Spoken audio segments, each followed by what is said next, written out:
so interested about my book, but I want to excuse again all the mistakes that I'm going to do in English. Sorry, it's not my first language. And the second excuse is that I see a few people here that heard me yesterday, and I'm afraid that they will be boring to hear it again. I will try to change a lot of things, okay? That the people that were yesterday will not be too much tired with my explanation, description of the Jewish non-people. Now, as Bertel told you, I'm teaching history in the Tel Aviv University. Jewish history is not my field. It's a long time that I was working about the natives in France, for example, and also natives in Germany. In one day I decided to question the natives in Israel, I mean the Jewish in Israel. And this is the book, this is a product of my questioning the Jewish present in the history. Now, I wrote the book after I got the full professorship, because I was sure that if I will write it before it, there were not any chance to become a full professor. Not only in Tel Aviv, I believe also in NYU it wasn't sure that I could get it. It's not a joke. Now, I wrote the book after I understood that nobody can touch me really in academic point of view. Now, it wasn't my field. Then at the beginning, I didn't know exactly what I'm going to do. There were a few questions, a few things that bothered me a lot as a historian of other fields.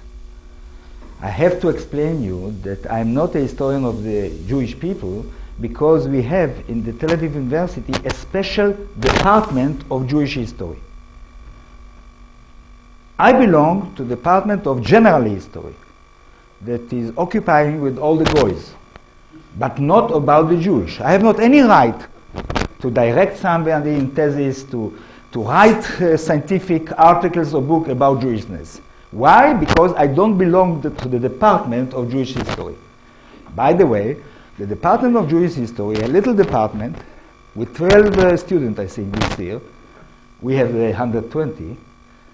This department, all of the professors there are Zionist professors.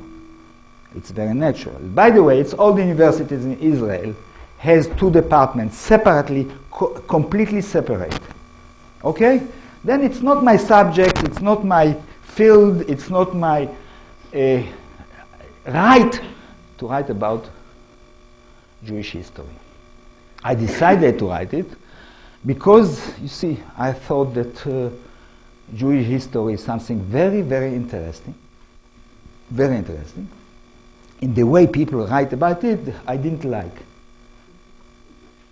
But I don't hide that I decided to write this book also because I am an Israeli citizen that living in Israel in the beginning of the 2000 years, in seeing around me a kind of, how we call it, images of the past. And I'm speaking now like as a citizen, images of the past that worried me a lot. For example, to explain it clearly, I believe that you know, more or less, at least a part of you, that you are not a direct descendant of the Anglo-Saxon. You know it? In France, for example, people know today, the beginning of 2000 year, that they are not direct descendants of the Gauls. You see? But 100 years ago, most of the Americans believed that they are the direct descendant of the Anglo-Saxon that came here, you know, long time ago. Now, this is very interesting, between Israelis, 95% or even more are sure that they are the direct descendant of the people of the Bible. But it's not only the Israelis. I think that the Jew, most of the Jew in the world, at least in the Western world, are sure also that they are the direct descendant of the old Hebrew. Even in this room, I believe, there are people that more or less think that they are, you know, the children, not of God, but of the Bible, no?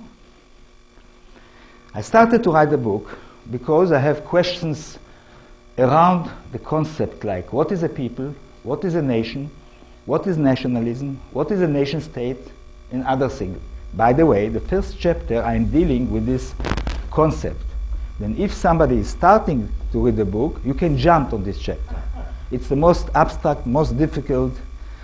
And I didn't succeed in this chapter really to be simple as the rest of the book. Okay? Don't be afraid. This chapter is difficult. Jump on it, and then it becomes much more narrative. You see, it will take you forward.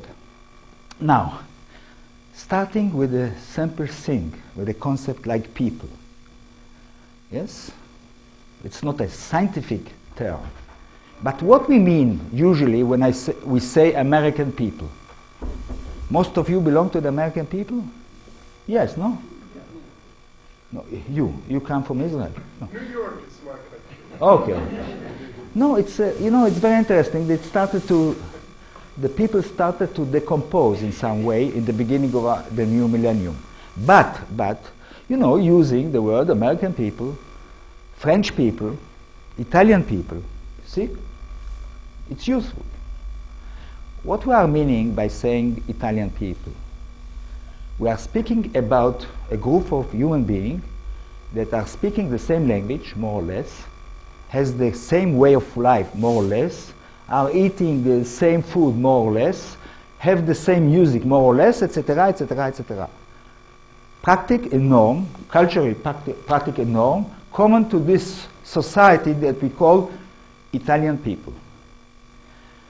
If it's true to use Italian people, French people, German people, American people, how can I use the word Jewish people?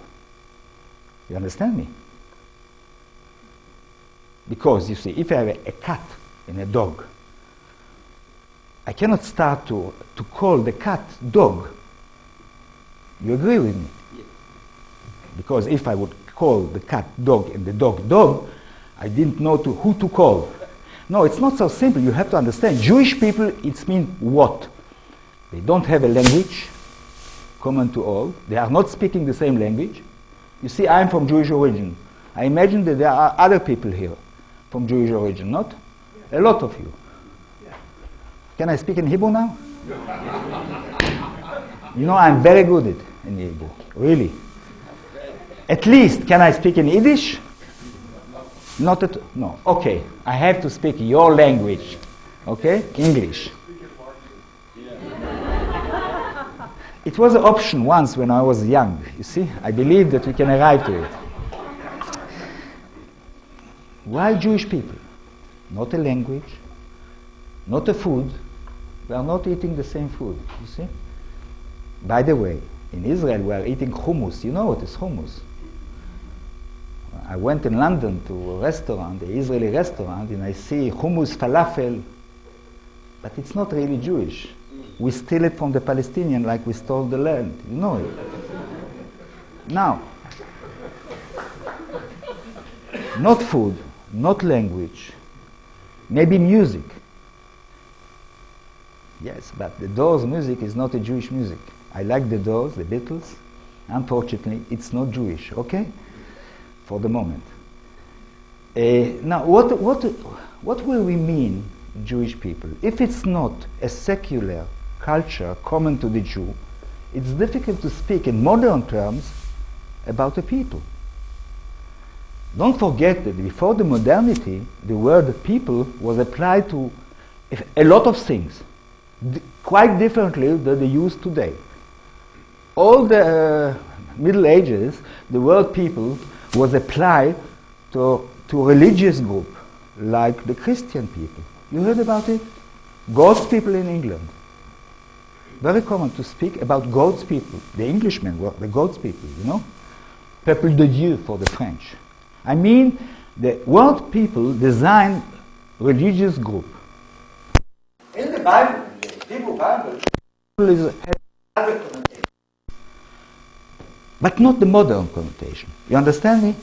Then why Jewish people? There is other reason why to use the word Jewish people. This deep belief that the Jewish came from the same origin. They came from where?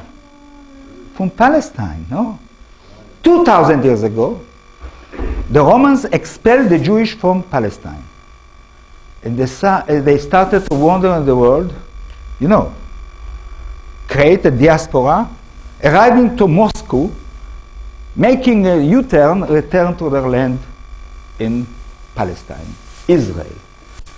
This is the kind of way that I studied history from the beginning till the last year. 10 years ago, I believed that the Jew, me, as a Jew, I'm a descendant of these people that were exiled 2,000 years ago. Everybody in Israel believed it, and I think also here, people more or less thinking that the Jews were exiled 2,000 years ago, no? And it has more or less, not a pure race, but more or less they are from the same, ethnos, okay? I started to write the book after thinking about concept from the beginning. I think that the Jewish have not exactly the same origin, and I didn't understand why I have to continue to use the word Jewish people. And I thought that Jewishness is a religion, first of all, a very important religion in the Western world. When I started to speak with my students about it, it wasn't so simple. But we are a Jewish people. How come?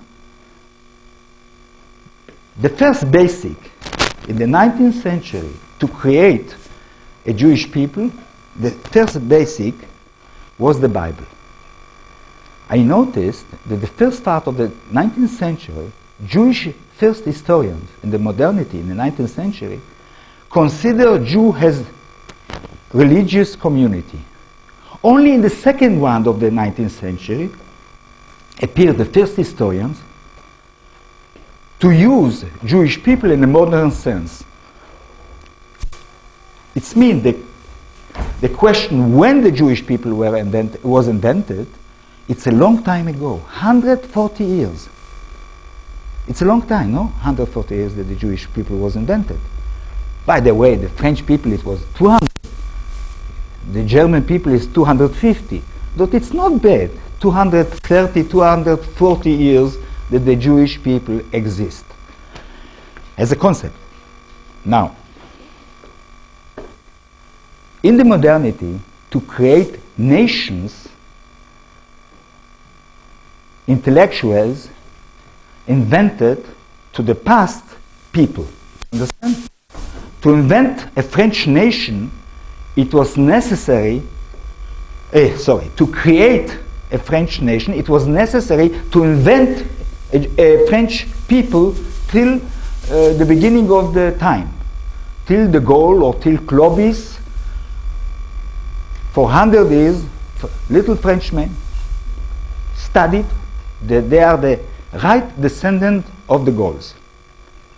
Nos ancêtres les Gaulois was the first sentence in a lot of books, history books in the schools. Nos ancêtres les Gaulois, notre ancestor les Gaulois. Jews started to write the history of the Jew from the Bible.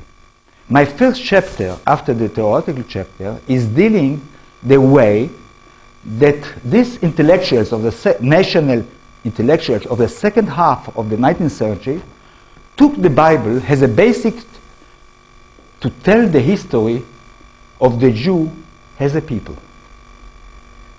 And it was a new thing to do.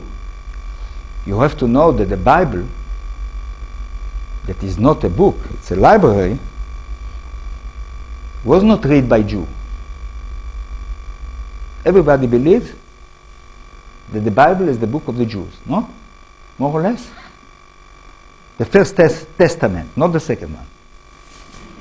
But do you know the Jewish in their yeshivas, in their rabbinic schools, didn't study the Bible. They didn't read the Bible. Jewish didn't read the Bible. They have not the right to read the Bible. Who read the Bible before the modern times? It was a very, very important Jewish sect that the name was Karaite. You know what is Karaite? Karaite. I think that in English we're saying Karaite, no? Karaitis. Karaitis is a very important Jewish sect. I don't know if to call it Jewish sect, a monotheistic sect in Jerusalem, very, very strong. And they read the Bible as the first book of their identity. The second group that read the Bible before modernity was, where? Who? Huh? Protestant. They jumped on the Bible as the beginning of their religion, because they are the really children of Israel, you know, the Protestants. You know it. I believe that there are people here, really children of Israel, from Protestant origin, no? I don't see very clear, but I believe. I don't know how to define somebody that is a real Protestant. Even a Jew, I don't arrive to identify immediately. Now, the Protestants were the second group that read seriously the Bible, and the third one was the Zionists. In the second half of the 19th century, at least from the end of this century, Zionists started to read the book not as a theological book, but as a historical book. You see, all my education passed in Israel. When I was 7 years old, I studied the Bible in a secular school, not in a religious school. I studied the Bible as what? As a history. History of my people, the Jewish people. You can imagine it, from 7 years old till the degree of the high school in the end, in 18, everybody in Israel is studying every week. Before the English language, before mathematics, before history, it is the Bible. By the way, in last years, they decided to start it in the first class, to be sure that people will know that they belong to the Jewish people. A month ago, I read that they thinking to put the Bible in the kindergarten. They don't know to read, but we can read before them who they are. You understand? It's very important. Especially in this world that national identity, national culture started to be decomposed. Then it's much more sure to read the Bible to children in the kindergarten. It's not a joke, by the way. They didn't decide yet if to do it in the kindergarten or not, but it's very near to happen. Now, the Bible became the basic of the history of the Jew. In the 90s, more or less 20 years ago, Israeli archaeologist. This is a New York accent. I have an Israeli accent in English. Any archaeologist, okay? Israeli archaeologists, the good Zionists, started to discover that a lot of things in the Bible, most of the things in the Bible, are legend and has not a real historical basic. I will not come in too much, but because if I'm telling all the book, you will not buy it. By the way, you can wait to the paperback, no? Not to. Okay. I'm used to buy always paperback. No, but I'm sorry that I said it. Anyway,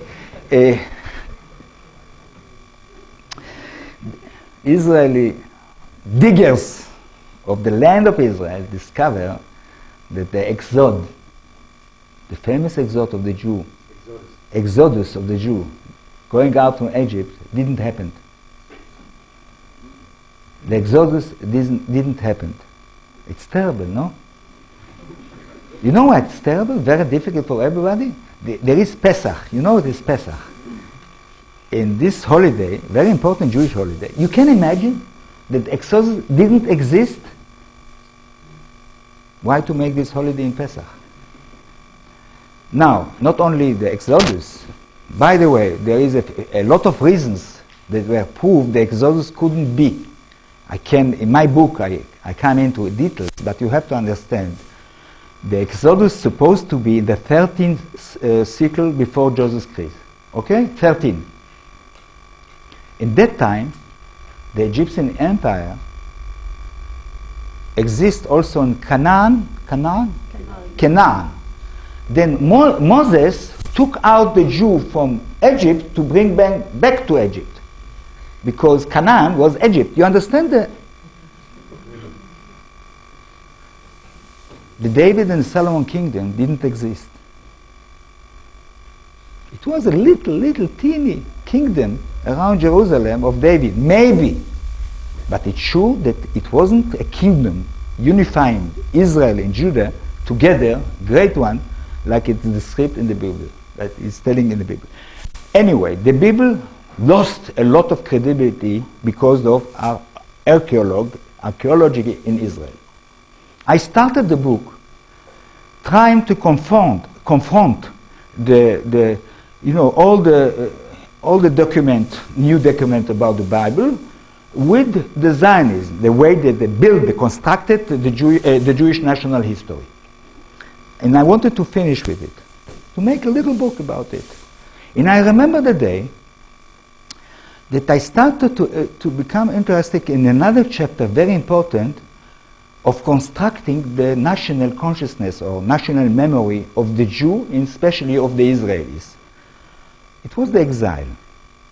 I'm sure that a lot of people sitting here are sure the Jews were exiled from Palestine after the revolt of 70, after the destruction of the Second Temple.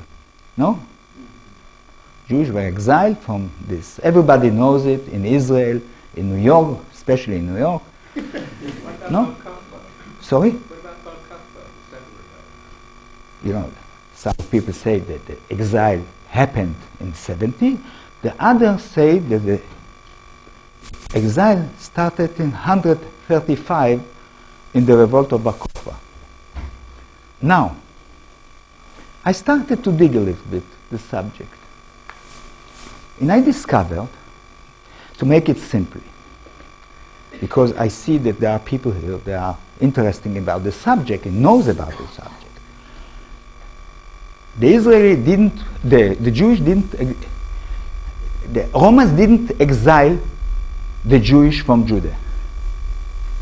Now, you doubt about it. No? You think that the Jewish were exiled, no?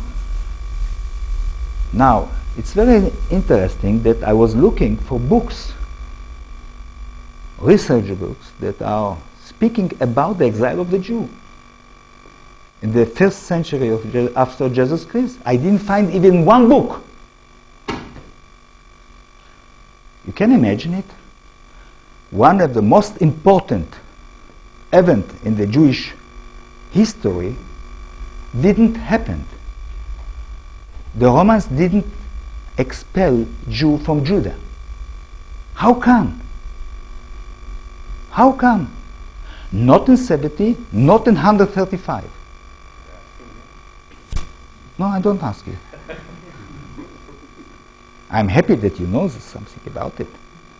Because most Jews were dead. Then most Jews were dead, but not exiled. Okay. Most Jews were dead, but not exiled. Then exile didn't happen. They died. Sorry. Can you die in exile? Sorry? Can you die in exile? Let him continue. Now, then I repeat, no exile, even one book, is not speaking about the exile of the Jew from Judah.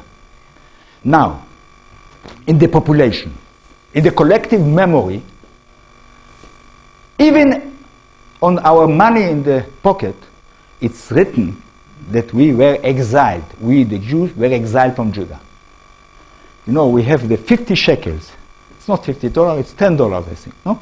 More or less. Our $10, there is the inscription of Agnon saying that we were exiled from Jerusalem, from Judah, by the Roman, by Titus. in everybody in Israel is sure that we were exiled from Judah. In Rome, there is a gate that you see there, the menorah, the menorah, with people holding the menorah. When I was a child, in my textbook, it was written, in this gate in Rome, you see Jewish holding the menorah going out to the exile. 3 months ago, our Prime Minister, Bibi Netanyahu, went to Rome to meet his friend Berlusconi, a good friend, by the way. After meeting Berlusconi and all the girlfriends and all this, he came to the gate. No, it's not a joke. He came to the gate. He took a photo with the gate like this, and it was written in the journals that he is standing near the gate that showed that the Jewish people were exiled from Israel, from the land. Now, one of the things that I didn't notice when I was a child, that the guys that holding the menorah don't have beards. And they have a very short robes. You know, like here, it was very, very fashioned in the Roman soldiers. Very nice robes and without beard. The Jewish has a beard, even in that time. The Romans didn't have a beard. I am sure that Bibi Netanyahu in the photo didn't think about it. That the photo is about Roman soldiers taking the thing that they robbed from the temple and going it to Rome. Jewish were not expelled. A lot of them were killed. There is not numbers, but we know that most of the historians of the antiquity, exaggerate with numbers. I try to show it, I will not come into the problem. You can put away 1 0 in all numbers of all the historians of the old time. 1 0. No, mister, not Shoah after the revolt. You know why? Because 65 years after the revolt of Bar Kokhba, Judah became the place, the basic of one of the achievements, the most important achievements of the Jewish tradition, of Jewish, ideologically, a Jewish religion. I'm speaking about the Mishnah. You heard about the Mishnah? A part of you, Mishnah. Before the Talmud, Mishnah, Mishnah, not Mishnah. The Mishnah. It was written 200 years. 65 years after the Bar Kokhba, one of the most achievements of Jewishness was produced in Judah. Okay? And there is a lot of material today to show that even if the revolt was very, very difficult of Bar Kokhba, this fanatical revolt of Bar Kokhba, very quickly, in one generation, the country became flourished even before. That if the Jews didn't exile, what happened? 2 questions were put before me. What happened with the population plus? What happened with the Jew? Because they were not exiled, first of all. And how come there are so many Jews in the world? You understand me? Now, what happened with the Jewish in Judah? In Palestine, because we have to say Palestine after the Bar Kokhba revolt. What happened with the Jewish in Palestine after the revolt? What happened with the Jewish during all these years? How come that the Jewish disappeared from Palestine? You have an idea? I have. I started to look, and I found in the writings of the first Zionists the answer. You don't know, I imagine, a lot about the first Zionists. For example, Israel Belkind. He's the first guy, before Herzl, that has a Zionist arrived to Palestine. Israel Belkind. You don't know the name. But you know David Ben-Gurion? No? The young don't know who is David Ben-Gurion? David Ben-Gurion. David Ben-Gurion. No, in New York it's David Ben-Gurion. No? You know him. David Ben-Gurion, with his friend Yitzhak Ben-Tzvi, wrote a book, a very important book about Palestine in 1919. By the way, it's very astonishing that they wrote it here in New York. They were exiled, by the way, by the Turk. And they wrote a fantastic book about Eretz Israel, the land of Israel. They are the first one that started to use in modernity the word Eretz Israel. Because all the Zionists call it Palestina, you know. In this book, they gave the answer that I was looking for. They knew, and they write, it's a mistake to think that the Jews were exiled. The Jews stay in place like all the peasants in the world. And the peasants in Eretz Israel, the land of Israel, are the direct descendant of the old Jew. If you don't believe me, buy the book. I quote Ben-Gurion, I quote Ben-Tzvi, I quote Belkin to show at least till 1929 the most important Zionists believe that the Arabs there, the natives, are the real descendants of the old Jew. Astonishing, no? Bizarre, we say in French. You see, they try to make the picture of the Israeli people differently than later. They were a minority as settlers, and they wanted to recuperate the Palestinians as a part of the Jewish people. They spoke, and they write about the Arabs in Palestine as a part of their flesh and blood. I mean, they have a concept that we need a same origin to become a people, but they consider the Arabs in Palestine as a part of their flesh and blood. Till the first Arab revolt in 1929. Suddenly they discovered that the natives don't want to be Jew. There was a problem. By the way, I'm thinking that it's pity. Huh? If they accepted to be a Jew, it was differently now. Huh? We could have as Prime Minister Azmi Bishara, maybe, I don't know. Or Ismail Haniyeh, the Prime Minister of Israel, who knows? Anyway, when I tried to expose this idea before a lot of Arabs, Palestinians, they didn't like the idea that they are the descendant, direct descendant of the Jew. Especially the Hamasnik. Huh? It's not a joke, by the way. They didn't accept it so well. Anyway, I think that Ben-Gurion was right. It's one of the points that I accept his ideas. I mean, he exaggerated a little bit because he wasn't a serious historian. I don't think that the Palestinians are the direct descendant of the old Jew. You know why? Because every conqueror passed there in this area and left his seeds in the place. They are mixed like most of the peoples in the world. I try to convince them that they will not start with the mythology, national mythology, that they are the real Jew. It will make a lot of problems, you see, diplomatically. And it's fantastic. You can imagine to write a script about this? Yes. A family of Hamas discovered by the DNA, for example, that they are the old Jew. Now, the second question was, if the Jewish were not expelled. By the way, I think that the Palestinians are not the direct descendant of the old Hebrew, but I think that the chance that the Palestinian in Hebron will be a descendant of the old Jew, it's 1,000 times more than me. I mean, I think that the chance that he is a descendant of Palestinians is much more than most of us here. Jewish and not Jewish. Now, what happened? In the beginning of the 7th century, the Arabs arrived to Palestine.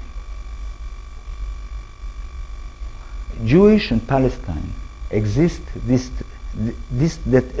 till this time has a majority, more or less. A lot of them become Christian. but not all the population. It was a resistance, a very strong resistance to become Christian. You know why? Because a lot of people has a problem with the Son of God. You know, it's a kind of coupure. You know, Christianity and Jewishness are very far from the theological point of view. It was very difficult to admit that the grace was descendant to the land, to the earth. You understand me? It was very difficult for Jewish to become Christians. But with the Islam, it was a happiness.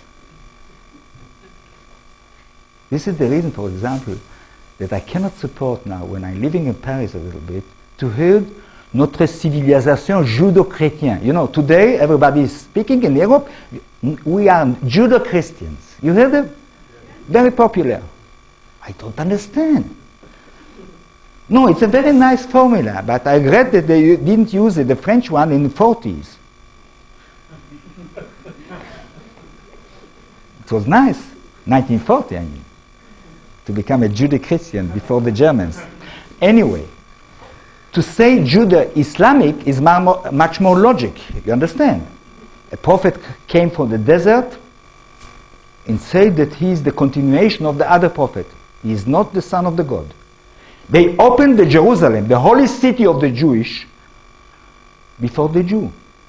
You understand? The first time that the Jew could come into the holy city was with the Islam conquest. Not only this. You see,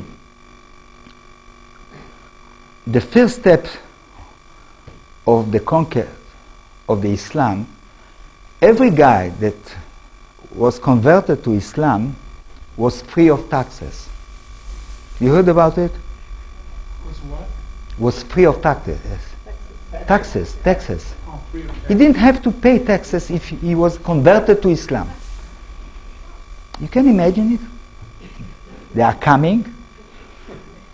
Tomorrow they will come to New York. They propose every person, every guy that was, except to be converted to Islam, will be free of taxes. How many New Yorkers will accept the Islam? Thinking 76. People become Islamic without knowing that they are changing religion. I'm speaking about a peasant. In this way, they become, this peasant, after 1,000 years, the Palestinian, more or less. Now, what happened with the rest of the world? And this is important. Now, everybody of us, in Me Too, 8 years ago, I was sure that Judaism is a kind of closed religion.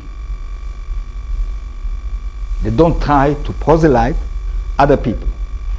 No? You don't try to proselyte other people? No.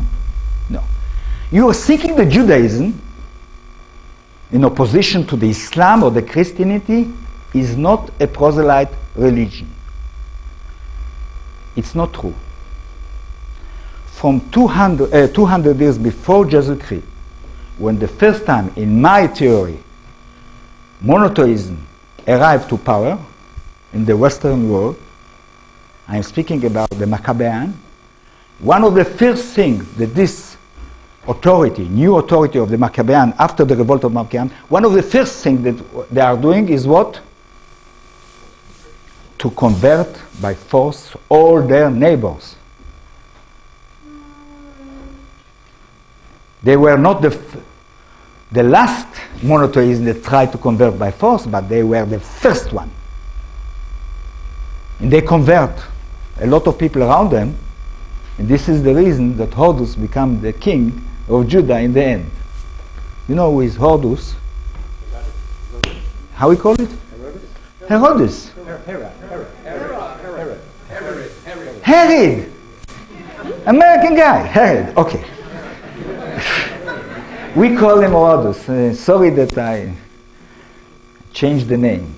didn't know that he is living in New York. Anyway, the last Edomic king, it's a result of forced conversion that started in Judah 200 years before Jesus came, and it continued. Jewishness was the first monotheism that convert people. And they convert a lot of people in the Roman world. They succeeded to convert families, slaves, because every converted family forced the slaves to be converted. In Judaism started to spread in all the Mediterranean.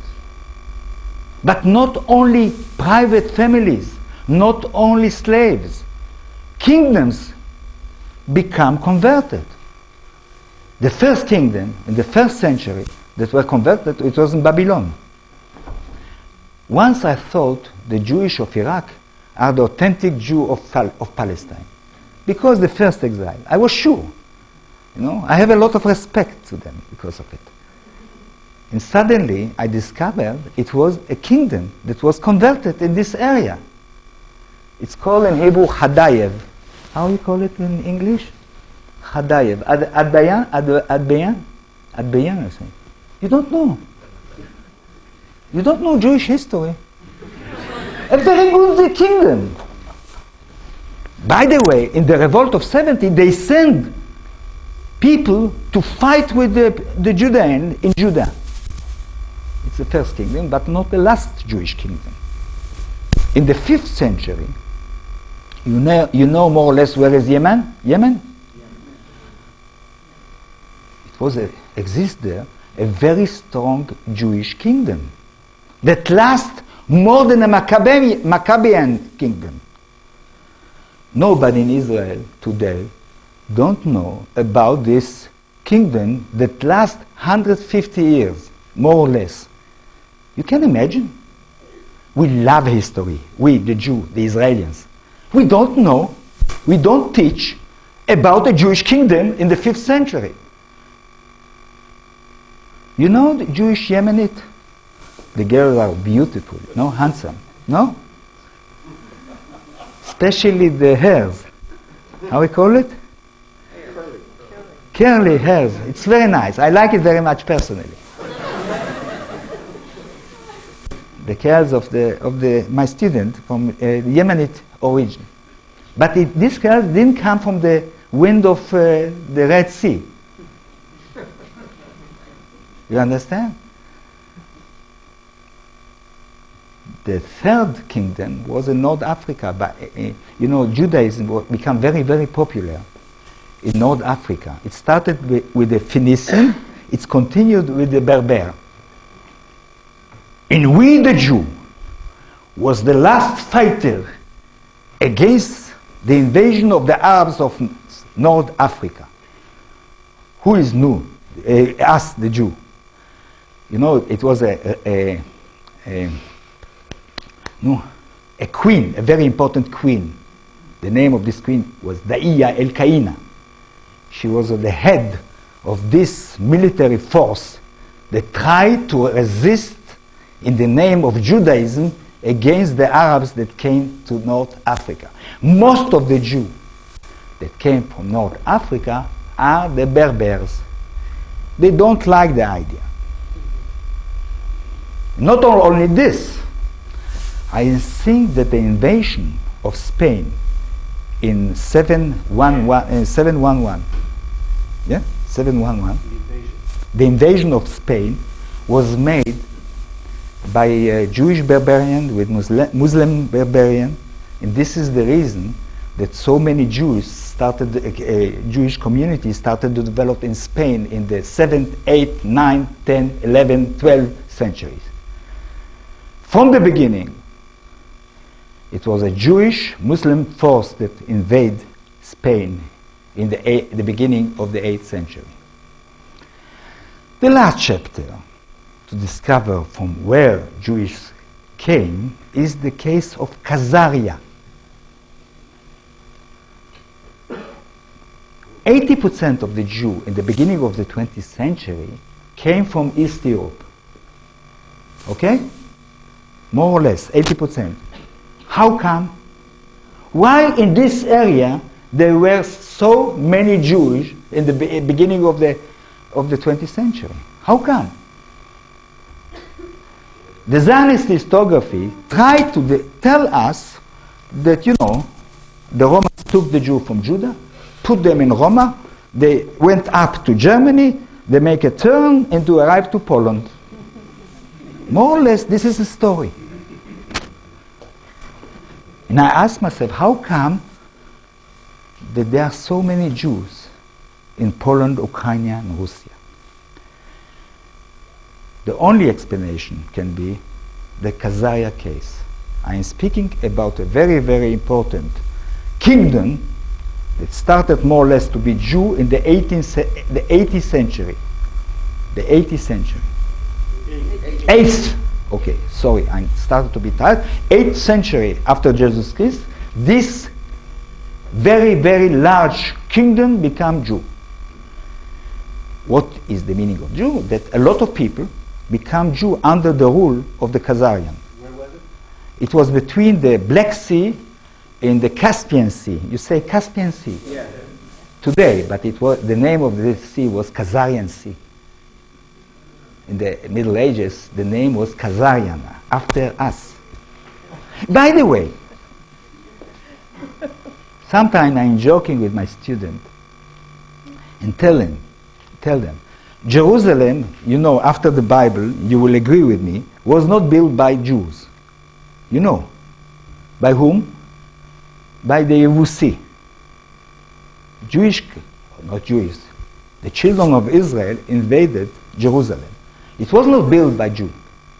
But maybe it's us, the Jew of the Europe, the Eastern Europe, that built Kiev. Kiev started to become a city under the rule of the Khazarian. Then if we didn't build Jerusalem, at least we have Kiev. Think about it, it's fantastic. I don't give proportion to try to unify Kiev with Israel. It will make the conflict much more complicated. But it's us that established Kiev. Till now, they have a gate, Khazarian gate, they have a quarter, a Jewish quarter in Kiev. By the way, the Soviet didn't like the idea that we build Kiev. Now, till more or less the 60s of the last century, most of the Zionist historians accept the thesis that this massive presence of Jew in Europe, Eastern Europe, came from the Khazarian areas. They only put forward also that it was Jewish from Eretz Israel that arrived to Khazaria. You understand? My last chapter, because I passed the time that you gave me, the last chapter, I'm leaving the long time of history and try to concentrate about Zionism, political Zionism, modern times, and also I try to analyze the character of the Israeli state. I make it clear.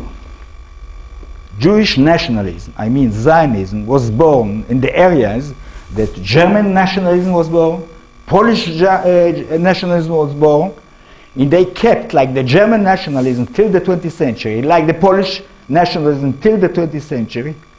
About when? More or less the second part of the 19th century.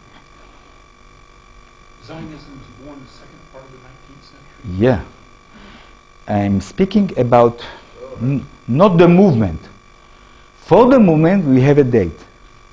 But for the birth of ideas, of Zionist ideas, you have not one date. You understand me?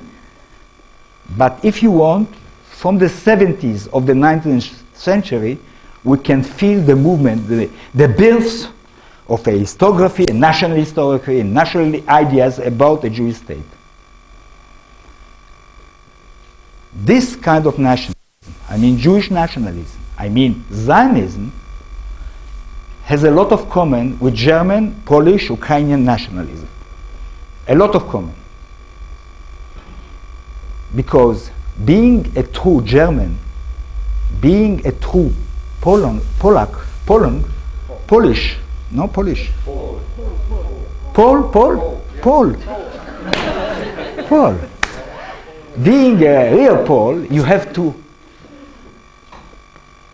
have parents, Pole parents, German parents. You need to be from the Teutons. Teuton.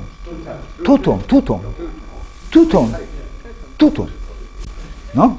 You have to be a Teuton, a real Teuton. You cannot become a German like you become American, like you can become a Frenchman. You have to born to be.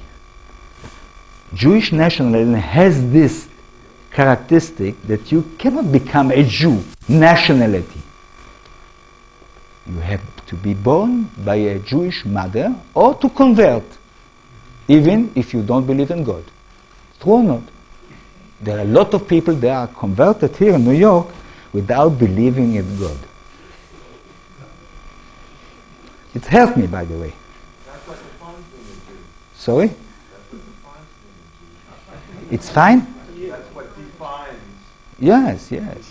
Yes, it helped me. It helped me as a historian that has a lot of respect to Jewish religion. Now, Israeli state started in 47, 48. The basic of this state is not a republican principle. And I stress in my book that from 48 till 2009, Israel is not a democracy. You agreed with me, not? Yeah. Israel is a democracy? Yes, wonderful. No. Wonderful. Why Israel is a democracy? You know, democracy has a lot of definition. But you will agree with me that the first principle of a democracy is that the state belongs to its citizens. The first, before saying it's political pluralism, it's liberal, less liberal, the basic of democracy in modern times is that the state belongs to its citizens. Yes. True or not? Not true. No, the basis of democracy is majority rule. Yes. No. Voting. No, you make a mistake. No, it's a flawed democracy. Sorry. Before speaking, it's very important to understand from Jean-Jacques Rousseau. It was the first one. They put the principle of sovereignty of people, the first one, passing the French Revolution, arriving to your constitution. The basic of democracy is that the state belongs to its citizens. The bankers. I'm speaking about theory. Now, it's another discussion. Israel, from the beginning, defined itself as a Jewish state. A state that belongs to the Jewish people. Right or not? It means that this state belongs to Madoff, Joe Lieberman, and you, I presume, more than Arab students that working with me in Tel Aviv University. And they are Israeli citizens. I mean, people here in the room. The state of Israel, after a few laws in Israel, belong to them more to a quarter of the population in Israel that is not Jew. Israel doesn't define itself as the state of the Israeli citizens. True or not true? They give the right of election to everybody, but you know, it's like this to William Carton saying you will never win in poker. You know the rule, the game. Now, what I'm insisting is Israel is not a democracy because Israel says that is a state of the Jewish people. Automatically, if you went to Israel, you can become, in a few minutes, an Israeli citizen. If you're a Jew. I spoke to my friend here sitting. Okay? I imagine that he is a Jew. No? I make a mistake? Okay. Sorry. No, I think that we understand each other. No? You understand why Israel is not a democracy? It's clear, simple. Everybody is speaking about Israel a democracy. It's not a liberal democracy. No, it's a liberal country, my friend. The fact that I can be... One moment. It's a flawed democracy. No. Yes, it is. Israel is a very liberal country, very liberal state, in the fact that I am a professor on the Tel Aviv University, till now. No, it's very important. There is a political pluralism very deep in Israel. It is a liberal ethnocracy. It is a liberal ethnocracy. It isn't a liberal democracy. Every citizen in modern democracy has to know that the state belongs to him. That the good of the state is a good for him. In Israel, the good of the state is for the Jewish people. The good of the state is for you, and not for the student, Arab student that I have in Tel Aviv University. A long time, it was okay. They supported it. They were afraid because of the Nakba.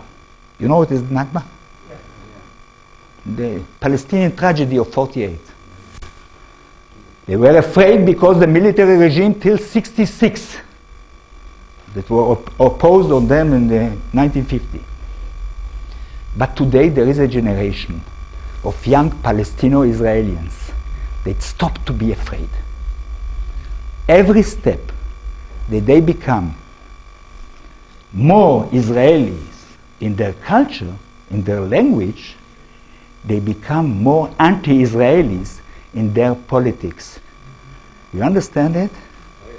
They stop to support living in a state that pretend not to be their state when they were born here, when I wasn't born there, and you are not born there. It will be finished badly, I think. Gaza is nothing what can happen in Galilee. In the Galilee, you know, the part that looks like Provence in Israel. They are a majority in Galilee, the Arabs, Israelis. If tomorrow they decide to build their estate, by the way, my students start to speak about it. This is a Jewish state, it's your state. Okay, we'll go to build in Galilee a state of Arabs, but not of Arabs, a real state of their citizens. By the way, they proposed me to be the vice president. They say that they are not racist at all. I don't know if to believe them or not. But they are going, thinking to make a Kosovo. You know why Kosovo happened? Because the Serbia regime started to be an ethnic regime, more and more. In the Kosovar, they are not really Kosovar, they are Albanian, you know. Albanian. But they don't want to belong to Albania. Most of my students don't, especially the female students, don't want to be a part of Ismail Haniyeh regime. You understand? They will build in Galilee a state of their citizens. They are right from democratically point of view. This will start to be the end of Israel. Because Israel will not let Galilee become a state of its citizens. You understand? It will be a mass murder. I'm afraid. It will be the end of Israel. A lot of Israelis feel today deeply the danger. This is the reason that Avigdor Lieberman got so many votes. You know who is Avigdor Lieberman? We can call him Yvette Lieberman. A very nice guy. that was a, we say in French, videur de discothèque autrefois. How we say it in English? Videur de discothèque. You know, the guy that throwing away from the discotheque, from the... How? Bouncer. A bouncer. Bouncer. No, he was working as a bouncer. Now he want to bound out the Arabs from Israel, no? Because he is right. In his diagnostic, he is right. The Israelis are more afraid in the daily life from this phenomenon than from the Iran nuclear. Believe me. Now, Bertel asked me, I was afraid to come into it. One of the answers to my thesis in this book, that the Jewish people doesn't exist, it's very important to know, one of the answers is in the biological level. You know that my university, there is laboratory that are looking for a Jewish DNA. You heard about it? No. They found it, yes. You can open the internet. They found it. Oh, I read it from a journal, genetic research. Yeah, they found it, a Jewish DNA. In my book, I try to deal with the question. In 2000 years, they found that the Jewish in the world are very, very close to the Palestinians. You heard about it? 1 year later, the same group said that it's not true. It's not the Palestinian, our brother. It was before the Intifada, by the way. They discovered that the Jewish and the Palestinians are very, very close from the DNA point of view before the second Intifada, in the 90s when it was a peace. With the Intifada, the same group changed the conclusion, the biological conclusion, and said that Jewish are not close to Palestinian, they are close to the Kurd.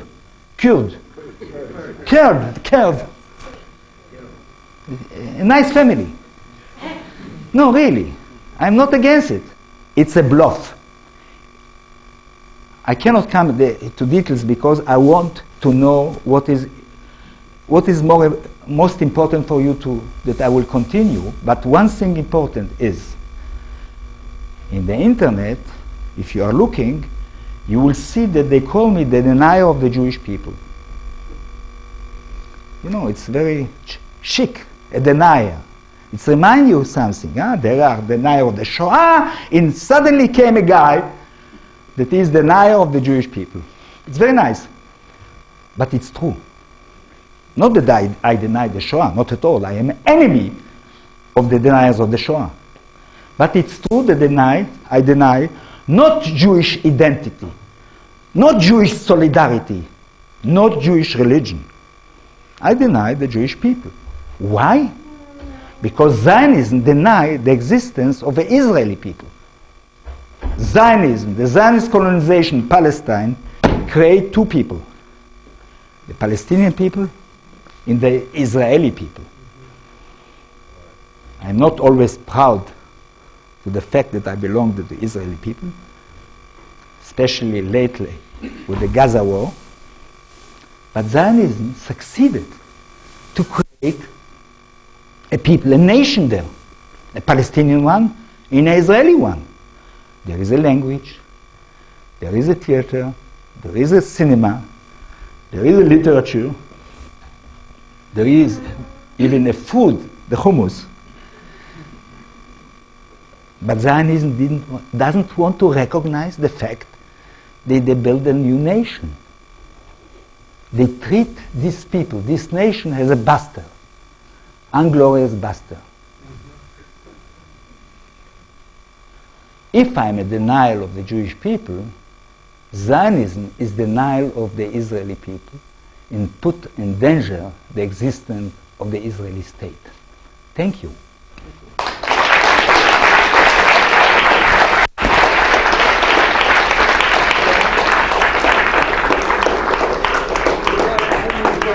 Sorry, let me call on people and don't talk until I call on you. And please try to use your questions or comments. Yes. I wonder who has the option on the book. Could it be Steven Spielberg? Or how is it going to be translated into multimedia with the attention that it's received? Are they coming at you now with big contracts? They're negotiating the option for the movie. They come with contracts, not big contracts. Not big. Not big yet. You know, but there is two groups of filmmakers that ask me to try to make a film or a TV series with this subject. I prefer a TV series, you know, with every chapter has a... You should insist on being... It's not a, it's two groups now that try. I don't know who is the serious one. Okay. Yes. No, the woman. Yes. You speak up so they can hear you back. Louder, please. Could you stand up? I think that was. Yeah. Thank you very much for your great talk, and I'm very interested in your book. One thing is about the democracy of Israel. I think what Jim can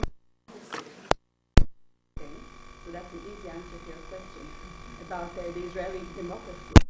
And the second question, I was wondering what is your opinion about boycotting Israel, and especially the economy of Israel? First of all, could you repeat that? Yeah. The question was good. The person asked, didn't ask, that apartheid regime cannot be a democracy, first of all, in what is my position in face of the boycott of Israel, especially of the University on Israel.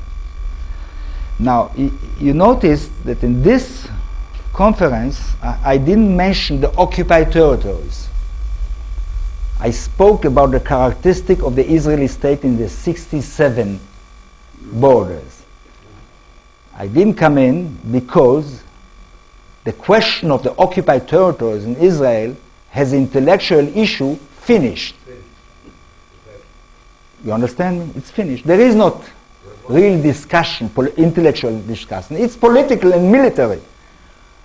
Israel will continue for a time to kill, to oppress people in the occupied territories. After 42 years that they don't have any right, political right, civil right, and other rights. This you know. Okay, one moment. I didn't come into the issue because I think it's not, it's very important from human point of view, political point of view, not from historical point of view. You understand me? 42 years, they hold the people without any rights. It's not the same attitude to the Israeli Arabs, the Palestinian Israelis. If you meant apartheid, the politics in the occupied territories, I agree.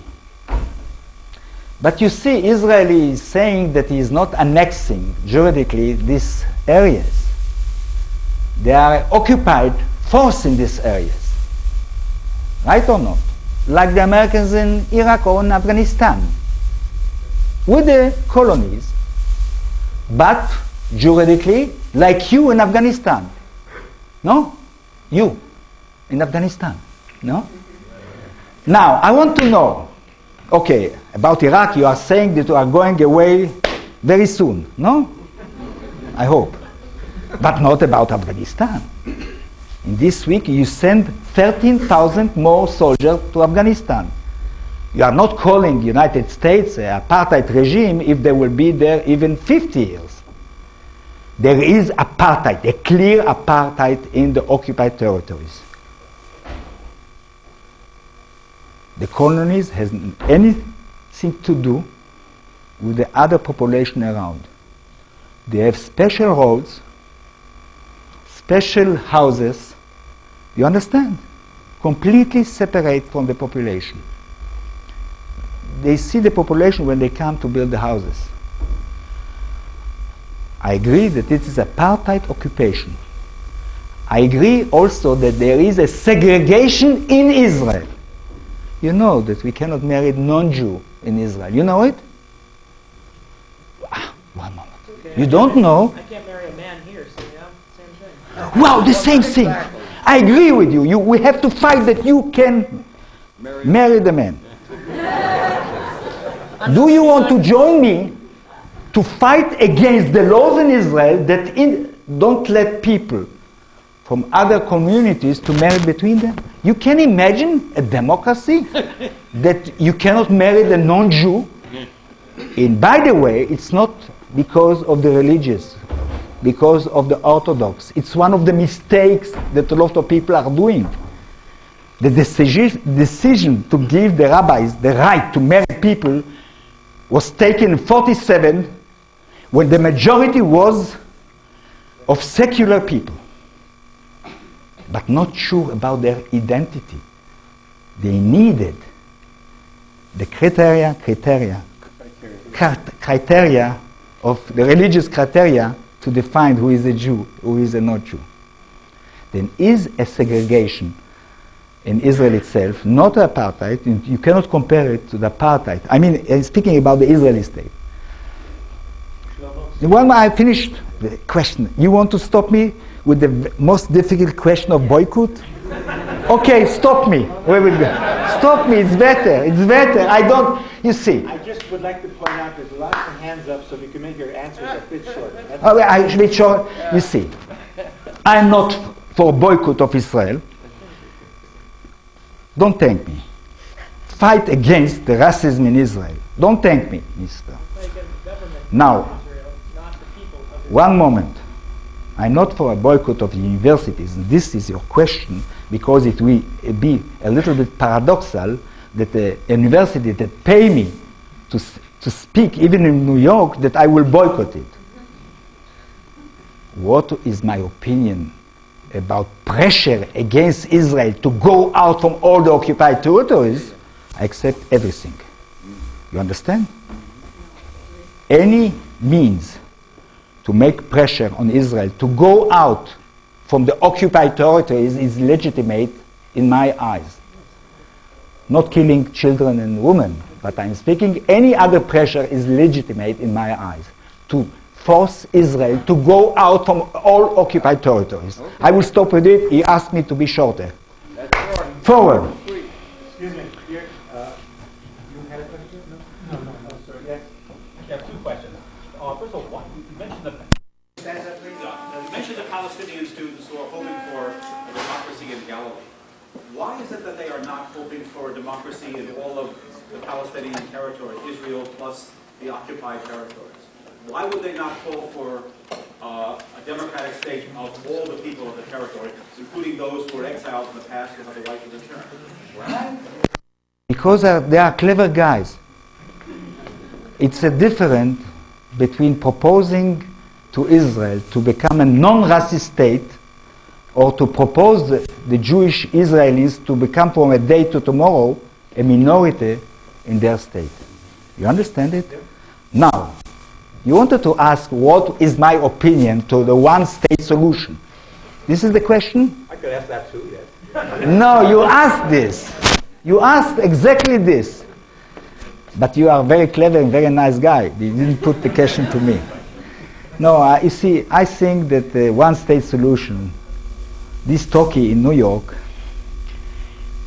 ethically, is very good.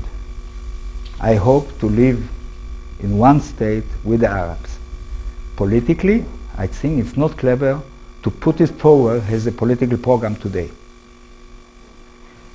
A lot of students of mine understand. Other ones are for the one-state solution. I think that we have to concentrate all our force to troops from the occupied territories and to build two states for two societies. But the day that we arrive to throw out the Israelis from the occupied territories, it has to be the day to start a fight to create a confederation between an Israeli state and a Palestinian state, because we cannot live without Palestinians in the Middle East. And if a Jew don't want to live with Arabs in the Middle East, I give him the choice to come to New York. I know, this is the reason that I say New York. Yeah, I'm curious what you think about Israel Shahak's work, Jewish History, Jewish Religion, because in it he makes the argument that it's the logic of the religion to exclude others and to develop this sort of idea that the logic of the religion is the logic of Zionism, and that it's an exclusive one. And to follow that line, you haven't talked very much about the way that the Israeli state and Israeli culture is about the annihilation of diasporic cultures, the assault on Yemeni identity, the assault on Sephardic identities, and the I understood the question. Yeah. Be short, huh? Very short. I don't accept the theory of Israel Shahak, a great moral person that died. But he was a physician, no, a chemist. A chemist. Chemist, oh, chemie. Chemist, sorry. He was a chemist, not a historian. I agree one thing, that Zionism took from Jewish religion the worst part of isolation. But the Jewish religion, it's a lot of other things. You understand me? And I have another attitude to Jewish religion and to Zionism. Zionism is not a Jewish religion. By the way, it's a contradiction to the Jewish religion at all, with a lot of this. I think that Shahak was a very nice person, but a bad historian. Other questions? Okay, here, stand in the middle. I want to ask you about linguistic analysis. Yeah. Because it seems to me that if the Khazars were the main element of the Eastern European Ashkenazi population, then what we call Yiddish would be based on their language, their Turkic language, as opposed to what linguists understand came from Western French and Eastern German dialects in the Middle Ages, which, with the people moving east, became Yiddish. Yeah. You had my book? Not yet. No. Not yet. Because I answer in the book about this question. We can make it shorter? No, I will answer very, because it's a very complicated question. The Yiddish has nothing to do with the Western Jewish German language. Nothing to do. A part of the Yiddish is based on the Eastern German. In East Germany, they were not Jews. The question is why they are speaking Yiddish is very complicated. There is a few explanations. In my book, I base myself on the works of Paul Wechsler. You can even this evening to go to the library to read his books. The Yiddish language is based on the Eastern German language. You see, not on the Jewish German of the Western, between Strasbourg and Metz, Köln and all this area. You understand me? There is not any evidence that it was emigration from west to east. In the final thing about all this question is, how come? I'm sure that in some stage of development, the guys from the east asked rabbis from Germany to come to help them, because Germany was higher level culturally. You understand me? In the book, I'm sorry that I cannot make it too long. In my book, I try to explain this question, basing myself about the works of a few linguists, and also of a few evidence. I know if somebody knows the name of Ribal, R-E-B-L. You heard about it? He's one of the first very important Jew in Russia that, was a very, very enlightened intellectual. He said in Russia in the 17th century, people didn't speak Yiddish exactly. Now, about changing, in the 17th century, he said, yes, he said that in 17, most of them didn't speak in Russia Yiddish. Now, one thing is important. You know the population can change in 1 or 2 generations a language. You know it? Yeah. You are the proof. Yes. Okay. Another question. Buy the book. You want it, I will buy for you because it's a very good question. No, really. Okay. Yeah, there is word. Like the most important word in the Jewish religion is what is the most important? Davening. Davening. You know a little bit Yiddish? You know what is davening? The rest Yiddish? A bisschen. Davening is to pray. It's a Turkish basic word. Okay. Yes. Yes. I, like you, hope in my lifetime happen because I think I'm older than you. No. What happens in your life. But in your consideration, which it seems to me is Can you stand up, sorry, excuse me, so they can hear you better in the back? it seems to me that in your solution of the confederation, right, that's the only solution now, but will it still be a Jewish state? Because you can't have a democracy, American style, No. seems to me, if it's a religious state. A Jewish state cannot be confederate with the Palestinian state. An Israeli state, a state of the Israeli citizens, can be confederate. Today I'm fighting against the principle of Jewish state because I am sure that it will destroy the Israeli state. You have to understand it. Then I repeat and I say the confederation will be between an Israeli state, a Palestinian state, and I think also a Jordan state, because most of the citizens in Jordan, the subjects in Jordan, are Palestinian. So a very nice large state, no?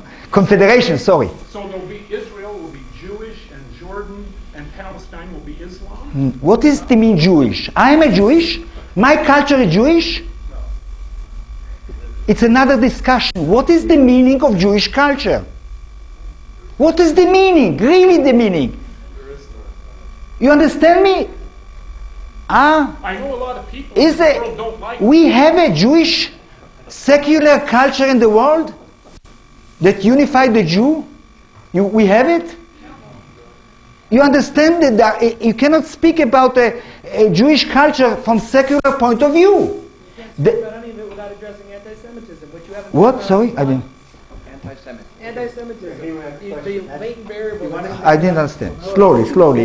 You see, it's. Stand up and state your question. Okay. Well, two questions. One. Stand up, so you Okay. better go. One, just in general, I'm wondering why you chose to hold this forum at a time where more observant Jews couldn't necessarily come to contribute to the discussion. Most of our meetings are Friday. This is just. Okay, that's fine, but I wonder why most of them are on Friday and what that implicitly is doing to who's being able to come and speak. Two. One moment. This. That's my decision, and it's the way Marxists prepare for the weekend.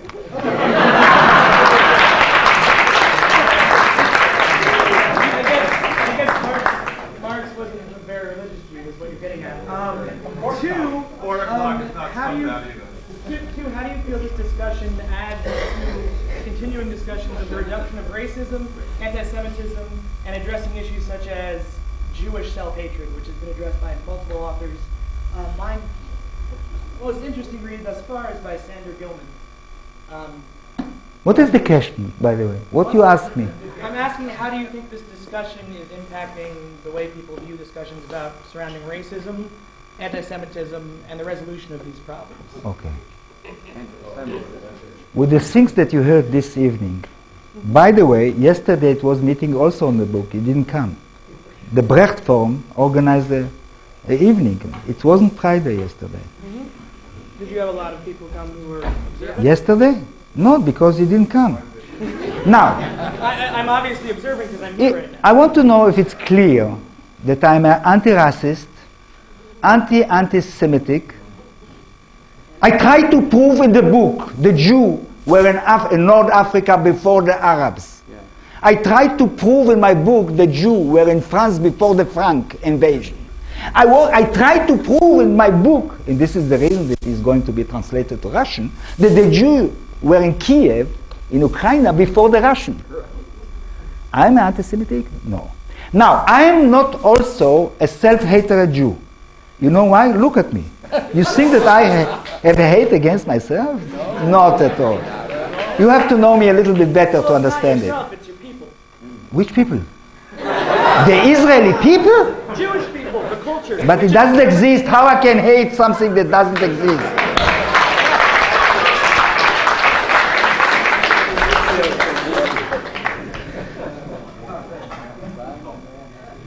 So welcome. I am black and I welcome you in. By the way, I think you should unmarried. You should marry whoever you love. Now, I think a question. Where did the Jewish in Northern Africa come from? Was they born there, or did they come from somewhere else? My second question is your book being sold in Israel? And my third question is, do you fear for your life? I fear for my life? I am worried in New York. No, it's not. It's not a joke. It's not a joke. Really, I'm not joking.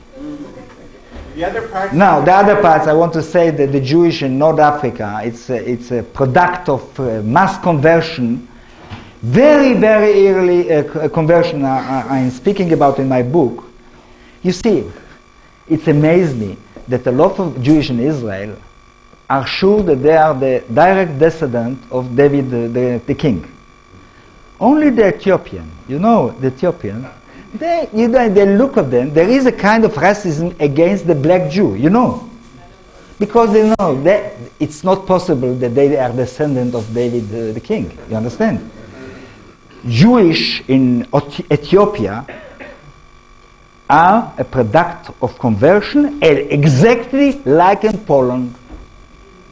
The Polish, the Ashkenaz, become very, very angry at me. This is about the question. The Jew, most of the Jews, are a product of conversion, mass conversion, and I come to this in details in this in my book. It's very difficult to discuss against me, develop a discussion against me about these points in my book. Unless you look at genetic history. Excuse me, sorry. What was your second question? I will leave you, a religious person, the biologically. I will leave you biologic explanation, legitimation of Jewishness. I think that it's a shame for a Jew that was born in the 20th century. We are all born in the 20th century. It's a shame for a Jew that was born in the 20th century to base his identity on biologic. Now,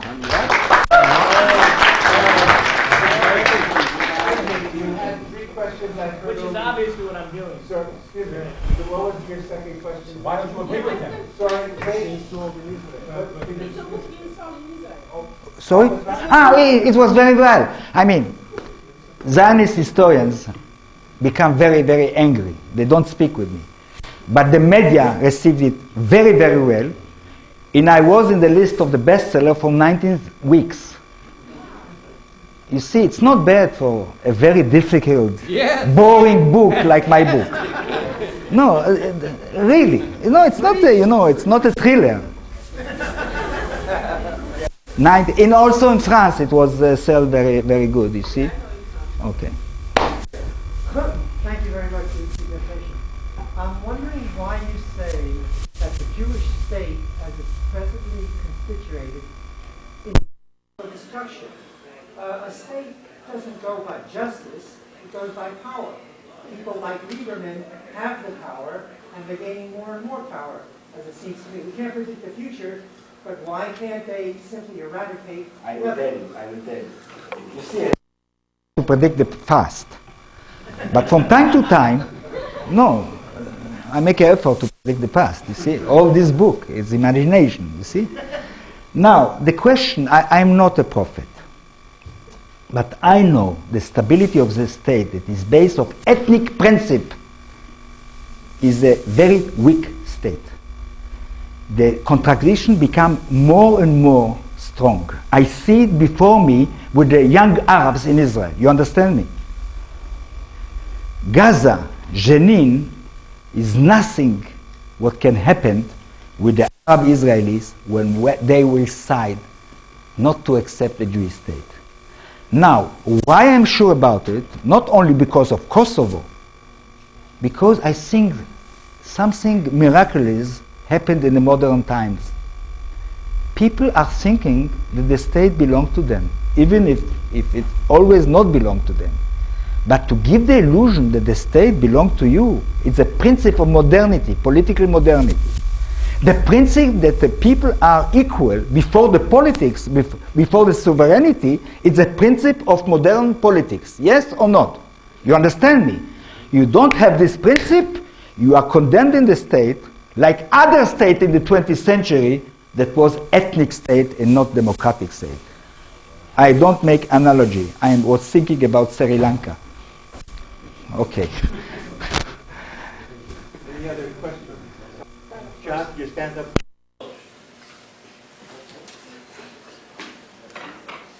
Many copies of your book. Thank you for coming. I stay up late at night and I watch the Charlie Rose show, so I'm saturated in Zionism out to here. You know? That's amazing. With the blood or without it? No, I can hardly breathe. Yeah. I get so much Zionism. Right from the horse's mouth. Netanyahu, and then following Netanyahu, we have one member of the cabinet after another. So it's very thorough. And then a lot of American journalists and so forth who also back them up. And inside storage and so forth. What I'm wondering is, when are you going to be on the Charlie Rose show? It's on. It's public television that it's on. Public television, mind you. And as an American, I don't know. Anyway, I have to tell you that the Israeli TV received me wonderfully. I was in 11 missions in the TV in Israel. Appeared, and most of the journalists were very, very curious about the book. Okay, then. How is it? You on Charlie Rose. Here, no. I'm speaking a bad English. It's better not. Okay. the rest of my question was this. Yeah. I'm an American, and that's how I approach this thing. And as an American, I see that really quite a lot of money goes from here. Well, credits, not money, go from here, first of all, to Israel, secondly, to Egypt. For itself. Yes. Really. I can try to give a lecture about this, but it's too late. It's very interesting. I will not come into the question. I will say one thing maybe about this. The destiny of Israel, the destiny of the area of the Middle East depend a lot on you, Americans. North Americans. I will not put the question, I can't do save us from yourself, for ourselves, okay? Save us. I'm not joking about it. Yeah. Okay, it's too long to answer. Yes, I'll read the book. Yes, Ben. You said before that we are an American nation as opposed to the Jewish nation of Israel. The thing that binds us together as a nation is that we all watch the same television commercials. That's pretty much about it. What about the idea of zero nations? Stop, just get rid of the idea of nationalism altogether in the way we approach things. And we approach things as a human community and just stop. I don't really care whether Jews are a nation or not, or whether Americans are a nation, or French or Gauls are a nation. What relevant? Who cares? We're trying to create something different in our lives, in this world, right? Tell it to the Palestinians. The Palestinians, they don't have a state.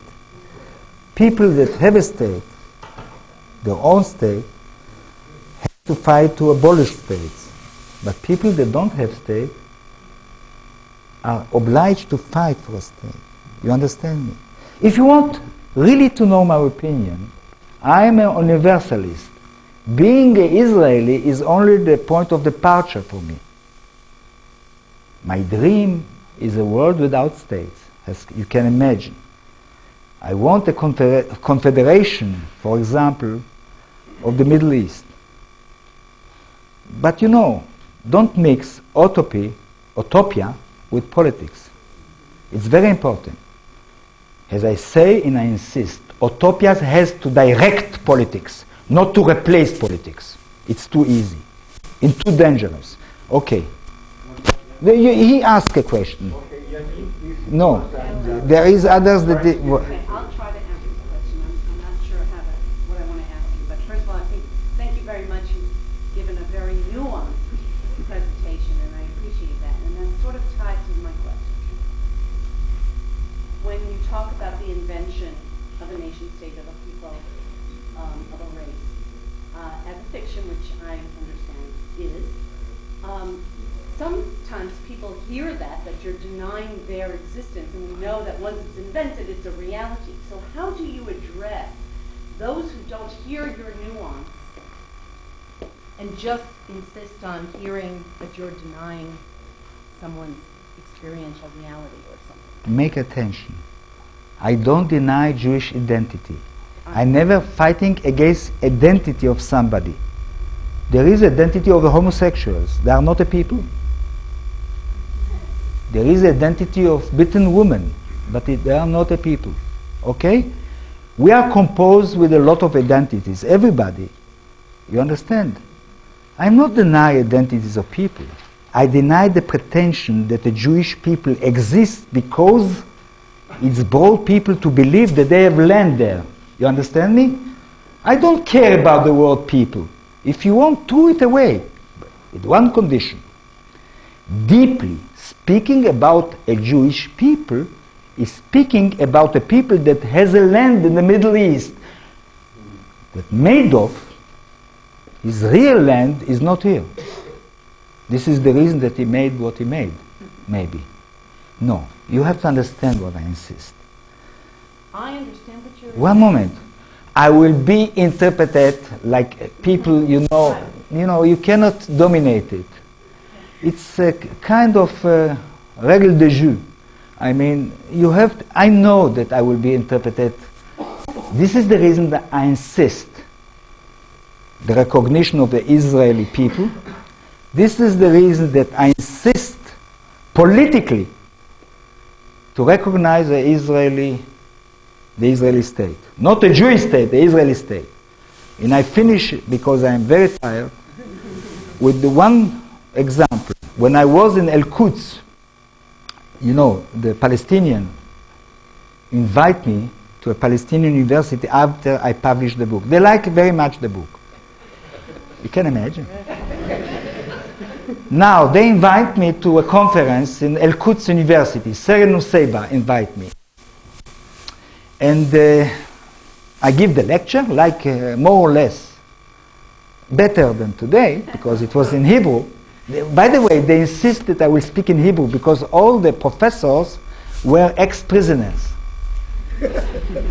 The student didn't understand, but the professor insists that I will speak in Hebrew because they were ex-prisoners that knew very well Hebrew. You understand me?